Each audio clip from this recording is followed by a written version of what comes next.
عقل مندوں کے لیے ایک زبردست مثال. ہم تربوز خریدتے ہیں، واٹر میلن. مثال کے طور پہ 5 کلو کا ایک تربوز ہم نے خریدا، اور جب اسے کھانے لگتے ہیں تو پہلے اس کا چھلکا اتارتے ہیں نا. 5 کلو میں سے کم از کم 1 کلو کا تو چھلکا نکل جاتا ہوگا، یعنی آلموسٹ 20%، 20% تو کم ہو جاتا ہے. مگر کیا کبھی ہمیں افسوس ہوتا ہے اس کا؟ کیا ہم سوچتے ہیں کہ ہم نے تو تربوز چھلکے کے ساتھ خریدا، چلو آج چھلکے کے ساتھ ہی کھا لیتے ہیں؟ ایسا نہیں کرتے نا.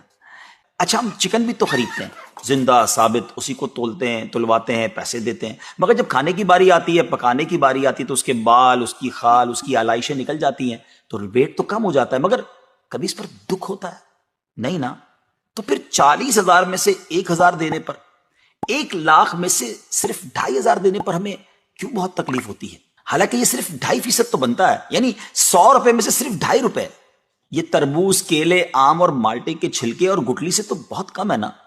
اسی تو زکوٰۃ فرمایا گیا. ہاں، ایک اور بات، سال میں ایک ہی بار دینا ہوتا ہے. مالٹے کا، تربوز کا تو ہر بار چھلکا اتارنا ہوتا ہے نا.